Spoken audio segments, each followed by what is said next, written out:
Hi hello ನಮಸ್ಕಾರ friends, welcome back to my channel. ನಾನಿವತ್ತು veg fried rice ಮಾಡೋದು ಹೇಗೆ ಅಂತ ತೋರಿಸ್ಕೊಡ್ತೀನಿ. ಇದು ನನ್ನದೇ ಆದ ಶೈಲಿನಲ್ಲಿ ತೋರಿಸ್ತಾ ಇದ್ದೀನಿ. ತುಂಬ ಟೇಸ್ಟಿಯಾಗಿರುತ್ತೆ. ನೀವು ಕೂಡ ಒಂದ್ಸರಿ ಟ್ರೈ ಮಾಡಿ. ಹೇಗೆ ಮಾಡೋದು ಅಂತ ನೋಡೋಣ ಬನ್ನಿ. ಒಂದು ಬಾಣಲೆನ ಕಾಯಕ್ಕೆ ಇಟ್ಕೊಂಡಿದ್ದೀನಿ. ಅದಕ್ಕೆ ಸ್ವಲ್ಪ ಎಣ್ಣೆ ಹಾಕ್ಕೊಂಡು ಎಣ್ಣೆ ಕಾದ ನಂತರ ಬೆಳ್ಳುಳ್ಳಿ ಮತ್ತು ಶುಂಠಿನ ಕ್ರಷ್ ಮಾಡಿ ಹಾಕೋತಾ ಇದ್ದೀನಿ. ನೀವು ಶುಂಠಿ ಬೆಳ್ಳುಳ್ಳಿ ಪೇಸ್ಟ್ ಕೂಡ ಹಾಕೋಬೋದು. ಹೀಗೆ ಬೇಕಾದರೂ ಹಾಕೋಬೋದು, ಹಾಗೆ ಬೇಕಾದರೂ ಹಾಕೋಬೋದು.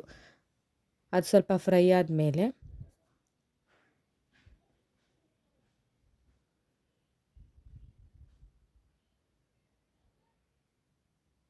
ಕಟ್ ಮಾಡಿ ಇಟ್ಕೊಂಡಿರೋಂಥ ಈರುಳ್ಳಿನ ಸೇರಿಸ್ಕೊಂಡು ಫ್ರೈ ಮಾಡ್ಕೋಬೇಕು.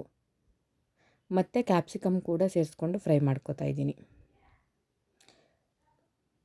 ಕ್ಯಾರೆಟ್ ಮತ್ತು ಬೀನ್ಸು ಕೂಡ ಸೇರಿಸ್ಕೊಂಡು ನೀಟಾಗಿ ಫ್ರೈ ಮಾಡ್ಕೋತಾ ಇದ್ದೀನಿ. ಇಲ್ಲಿ ಸ್ವಲ್ಪ ಸಾಲ್ಟ್ ಸೇರಿಸ್ಕೋತಾ ಇದ್ದೀನಿ, ಬೇಗ ತರಕಾರಿ ಬೇಯಲಿ ಅನ್ನೋ ಕಾರಣಕ್ಕೆ.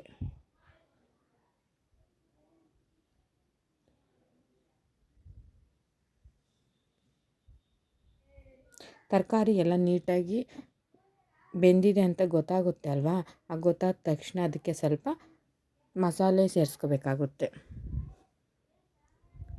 ಇದಕ್ಕೆ ಸ್ವಲ್ಪ ಗರಂ ಮಸಾಲೆ, ಚಿಲ್ಲಿ ಪೌಡರ್, ಧನಿಯಾ ಪೌಡರ್, ಪೆಪ್ಪರ್ ಪೌಡರ್, ಇನ್ನು ಸ್ವಲ್ಪ ಸಾಲ್ಟ್ ಸೇರಿಸ್ಕೊಂಡು ನೀಟಾಗಿ ಮಿಕ್ಸ್ ಮಾಡ್ಕೋಬೇಕು.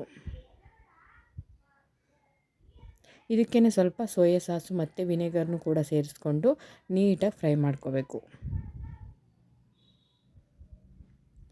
ಇದು ರೆಡಿ ಇದೆ. ಇವಾಗ ರೈಸ್ನ ಕೂಡ ಸೇರಿಸ್ಕೊಂಡು